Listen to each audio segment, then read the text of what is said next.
நான் ஏன் இவ்வளோ நாள் ரைடு போகல? இந்த கேள்வி எனக்கும் பல வாட்டி வந்திருக்கு. பைக் இருந்துச்சு, ஆசையும் இருந்துச்சு. ஆனால் அதை விட ப்ரியாரிட்டி மட்டும் வேறையாக இருந்துச்சு.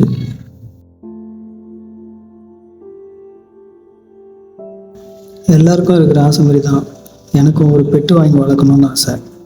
அதை கொஞ்சணும், விளையாடணும், அது கூட டைம் ஸ்பெண்ட் பண்ணோன்ட்டு. இவ பேர் தான் ஃபெபி. நானும் என் ஒய்ஃபும் ரொம்ப ஆசைப்பட்டு வாங்கினோம். ஆனால் அது அவ்வளோ ஈஸி இல்லைன்ட்டு எங்களுக்கு அப்போ தெரியாது. வாங்கிட்டு வந்து 2வது நாள் அவளுக்கு ஃபிக்ஸ் வந்துடுச்சு. 12 மணிக்கு. எங்களுக்கு என்ன பண்ணுறதுன்னே தெரியல. கூகுள் ஓப்பன் பண்ணி எந்த ஹாஸ்பிட்டல் ஓப்பனில் இருக்குன்னு பார்த்து தூக்கிட்டு ஓடணும். அந்த பிஞ்சு காலில் ட்ரிப்ஸ் ஏற்றுனாங்க. எக்ஸ்ரே, ஸ்கேனு, ஊசி, மருந்து என்னெல்லாமோ பண்ணி பார்த்துட்டோம். டெய்லி மார்னிங் ஈவினிங் வந்து ட்ரிப்ஸ் ஏற்றணும்னு சொன்னாங்க. மனசு உடஞ்சி போச்சு. எப்படியாவது காப்பாற்றிடலான்னு எனக்கும், நான் எப்படியாவது காப்பாற்றிடுவேன்னு அந்த பிஞ்சுக்கும் இருந்துச்சு. ஆனால் நாங்கள் எதிர்பார்க்காத ஒன்று. அன்றைக்கி நான் ட்ரிப்ஸ் ஏற்றிட்டு இருக்கும்போது அந்த 43 நாள் குட்டியோட ஹார்ட் பீட் நின்றுச்சு.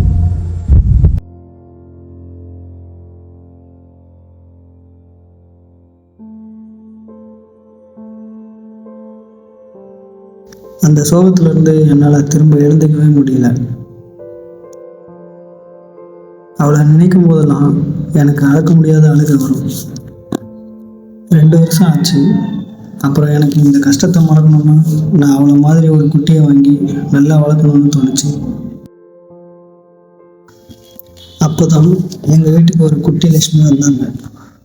இதுதான் லட்சம். சரியான வாள். எங்கள் கஷ்டம் எல்லாத்தையும் மறக்க வச்சுட்டா. ஆனாலும் அவன் வளர்ந்து வர வரைக்கும் எனக்குள்ள ஒரு பயம் இருந்துகிட்டே இருந்துச்சு. ஆனால் எங்களுக்கு எந்த கஷ்டமும் தரலை. அளவில்லாத சந்தோஷத்தை மட்டும் டெய்லி கொடுத்துட்டே இருந்தான். அவன் வளர்ந்து வர்றதை பார்க்க பார்க்க அவ்வளோ சந்தோஷமாக இருக்கும். தினமும் வேலையை முடிச்சுட்டு வரும்போது எப்படா அவ கூட விளையாடுவோம் அப்படின்ற மாதிரி எதிர்பார்ப்போடு வர வைப்பான்.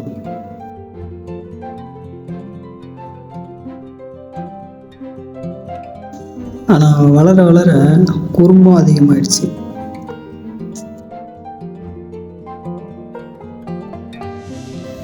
ஆனால் அவள் சோகமாக படுத்துட்டா எங்கள் வீடே சோகமாகிடும். அவள் சந்தோஷமாக இருக்கிற வரைக்கும் நாங்கள் எல்லாம் சந்தோஷமாக இருப்போம்.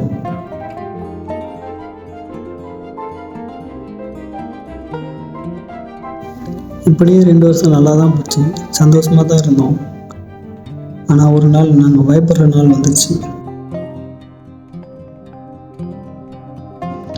அவளோட டெலிவரி 2 நாளாக ரொம்ப கஷ்டப்பட்டுட்டான். சரியாக சாப்பிடல, தூங்கலை. ஹாஸ்பிட்டலுக்கு போகிறதுக்கும் பயம். திரும்ப ட்ரிப்ஸ் ஏற்றுறதெல்லாம் பார்க்க முடியாது அப்படின்ட்டு. திரும்ப ஃபெபிக்கு அந்த மாதிரி எதுனா வந்துருமோன்ற பயம். இதில் என்ன பண்ணுறதுன்னு புரியாமல் 2 நாளாக இருந்தோம்.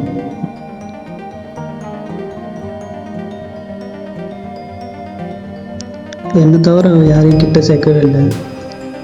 எனக்கும் ஒரு பயம். எனக்கும் அந்த அளவுக்கு எதுவுமே தெரியாது. வெறும் யூடியூப்பில் பார்த்ததை வச்சு மட்டும் நம்ம எல்லாத்தையும் பண்ணிட முடியாதுன்ட்டு தோணுச்சு.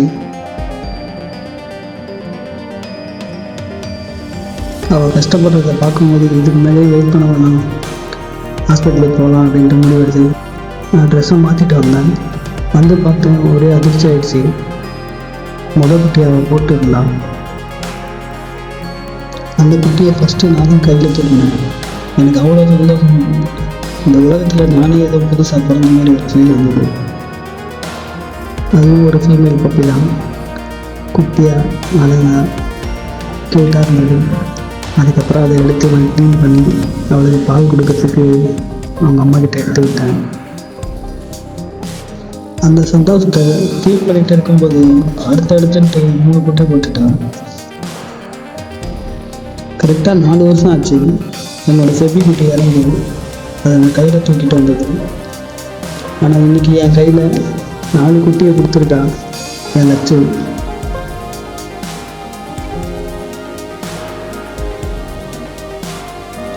நைட்டு ஃபுல்லாக தூக்கம் இல்லை. மார்னிங் ஃபுல்லாக கவலையாக இருந்துச்சு. ஒவ்வொரு பக்கமும் மூச்சு விடுற சவுண்டும் எனக்கு ஒரு வெளிச்சை கொடுத்தது. ஆனால் லட்சு நிம்மதியாக தூங்கிட்டு இருந்தான். அது ஒரு சந்தோஷமாக இருந்தது. இதுமே இன்னைக்கு உன் பொறுப்பு இது அப்படின்னு சொன்ன மாதிரியே இருந்தது. இந்த கை ஹேண்டில் பிடிக்க ரெடியாக இருந்தாலும் அந்த மனசை சொல்லிச்சு, இப்போ இல்லை, முதல்ல இவங்க நல்லா பார்த்துக்கணும். பப்பீஸ்க்கு பால் கொடுக்குற நேரம் அந்த சின்ன சின்ன மூமெண்ட்லாம் பார்க்கும்போது ரொம்ப அழகாக இருக்கும். அந்த டைமில் ரைடெல்லாம் செகண்ட் பிளேஸ் தான் தோணுச்சு.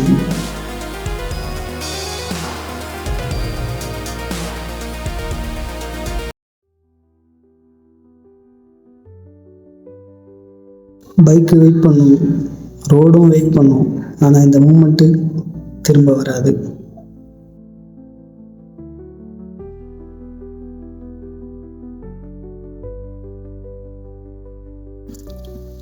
இப்போ பப்பீஸும் சேஃபாக இருக்குது, லட்சுவும் காமமாக இருக்குது. அந்த சாட்டிஸ்ஃபேக்ஷன் வந்ததுக்கப்புறம் தான் நான் ஹெல்மெட்டை எடுத்தேன்.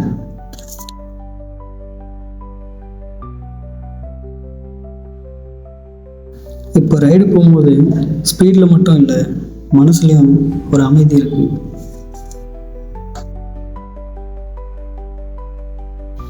4 வருஷம் கழித்து எனக்கு கிடைச்ச இந்த ஹாப்பினஸ்க்கு அப்புறம் இந்த ரைடு இன்னும் ஸ்பெஷலாக இருக்குது. ரைடு முடியும் போது ஒரு விஷயம் புரியுது. ட்ரீம்னு சொல்கிறதுலாம் ஃப்யூச்சரில் வர ஒரு பொருள் இல்லை, ஒவ்வொரு ரைடில் ஃபீல் பண்ணுற ஒரு மூமெண்ட்டு தானே. ஸோ இந்த ரைடில் நான் தனியாக இல்லை, என்னோடய மனசில் அந்த பப்பீஸோட ஞாபகம் கூட ட்ராவல் பண்ணுது.